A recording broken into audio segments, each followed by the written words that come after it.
Hey everybody, welcome to the Stark Side. It's Wednesday, and hope you're all having a good day. I wanted to do this video talking about what it's like working from home, and uh, if how it's affected me, how it's affected our family.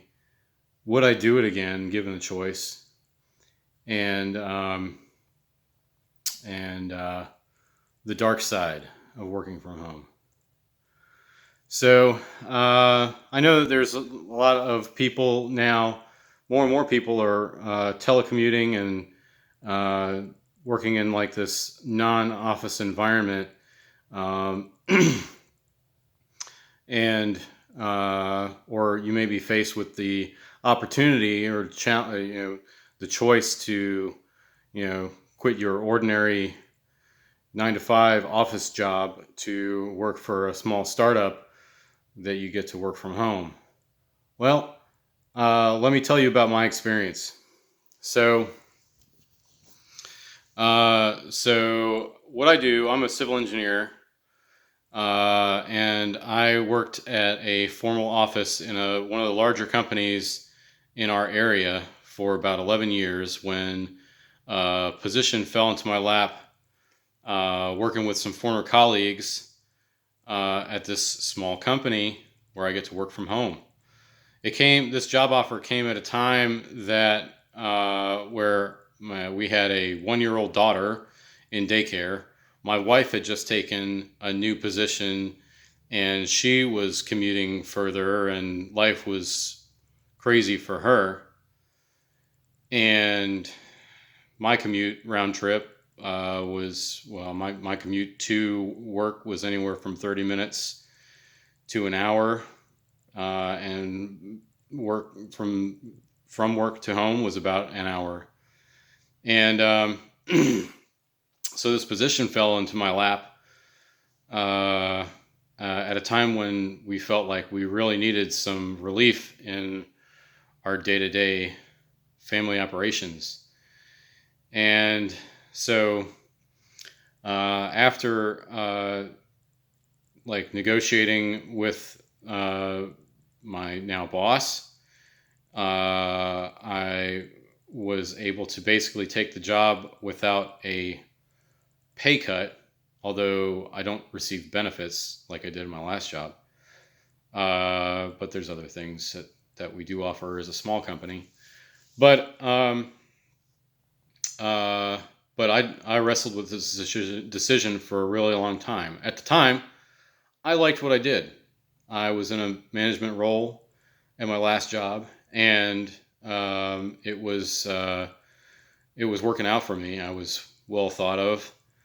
I worked with a lot of people I really liked, and on projects that were really cool, and knew that I would be working on some less glamorous things with some people that I still liked, but I don't get to see hardly at all.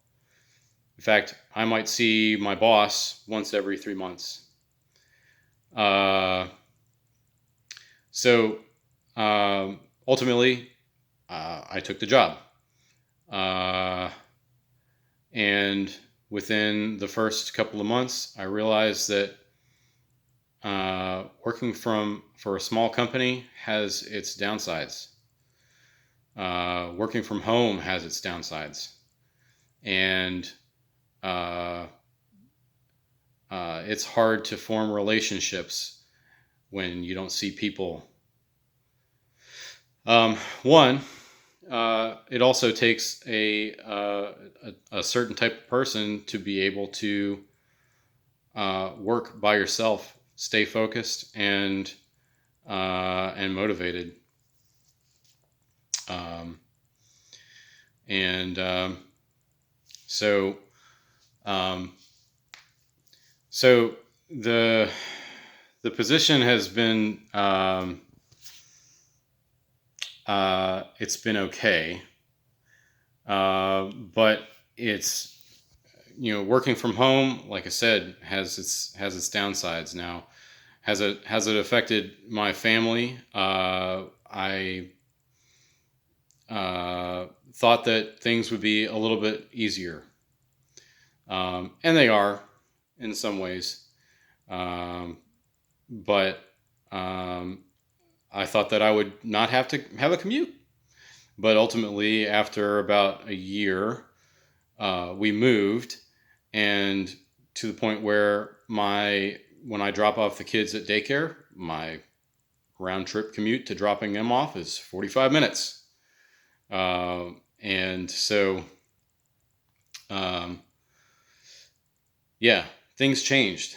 And uh, so let me talk about also like the day-to-day office environment of working from home. You might think that it sounds great that you don't have a boss looking over your shoulder or waiting for the phone to catch up. Um, anybody bothering you. That's kind of nice. But at the same time, the type of work that I do is pretty collaborative. And when you don't have a face to face conversation, or you can't be looking at the same sheet of paper, circling things and talking about things and discussing how you're going to go about handling a certain situation, uh, that becomes very difficult, especially talking about things over the phone when maybe your boss doesn't have much time to discuss the things that you need to discuss. Um, so if you work in a position that you think is going to be collaborative or that it should be collaborative, I would warn against getting yourself involved because it's just not easy. It makes it a lot harder. It opens you up to a lot of mistakes.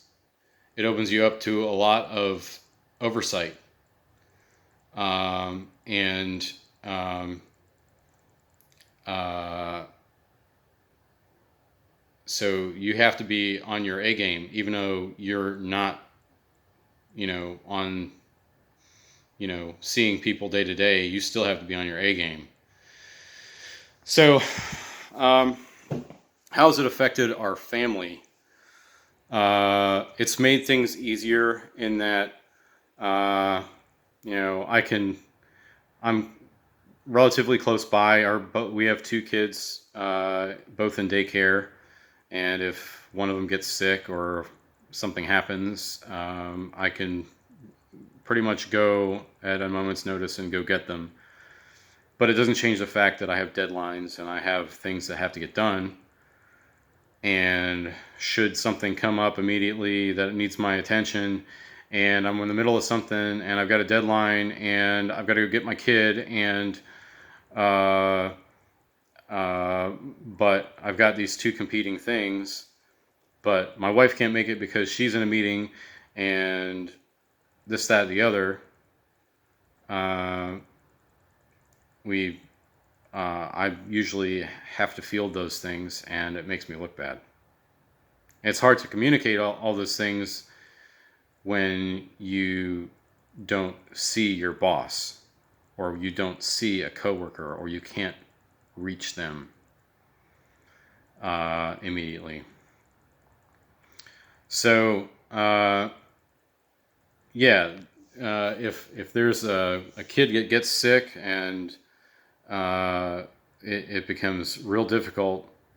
Now, thankfully, my wife has been really good about trying to share the burden of a sick kid, or when daycare closes, by she might take a half day and work from home, or take a half day off, and I do the other half, and we tag team it.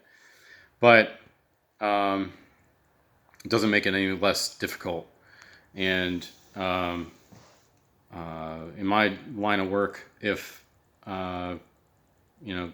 there's nobody to cover for me, so if I lose 4 hours of work due to a kid being home then that 4 hours just compiles and piles and piles, and it just makes me look bad. So, um, yeah, that has not been so good. Then you talk about the issue of IT, or issues about when, does the company pay for certain office supplies or desks, or how do you if your company doesn't have a well drawn out, um, uh, identified, like, uh, uh, lines about who pays for what, then you might be on your own paying for a desk or a new chair, or some other peripheral that your boss was might your company might not reimburse you for some reason. It happens. But uh,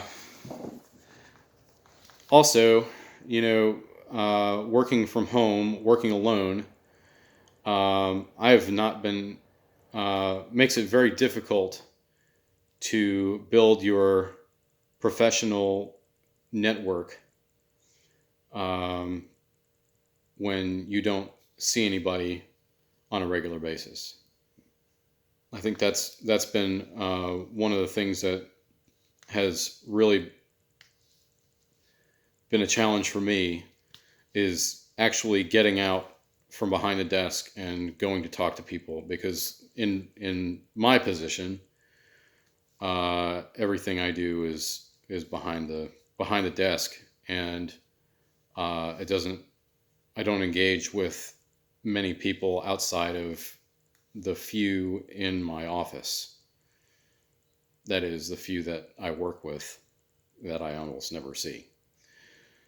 Um, so um, the uh, creating if you are suppose you're working for a company uh, that is like this, your company really needs to focus on building a collaborative team and building culture, and that's really been one of the things that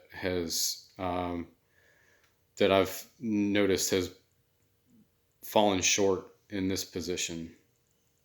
So, uh, would I do it again? Would I take this position again, knowing what I know about uh, about how everything plays out in terms of the day to day organization and function of working from home? I can't imagine going back into an office environment and dealing with a commute and having to, you know,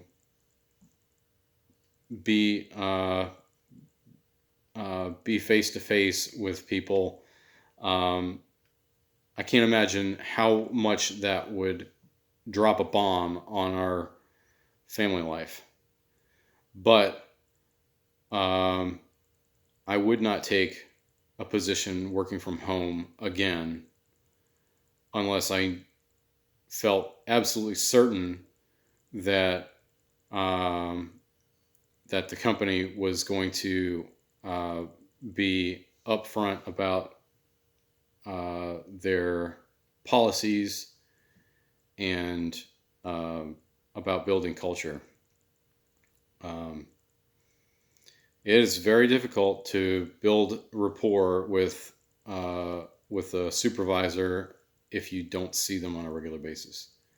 If you just deal with them over phone calls, um, and all they're doing is, giving you work and expecting you to do work, and you can't talk about problems, you can't talk about, what's the best solution. Um, if you don't have that face-to-face coordination, um, it's really you would have to pay me a lot more to take this kind of position again.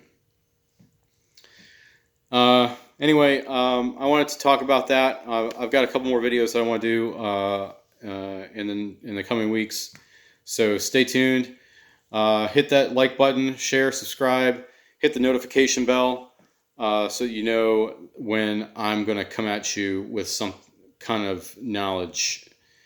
And so, everyone, take care, peace, and I'll see you in the next video. Later.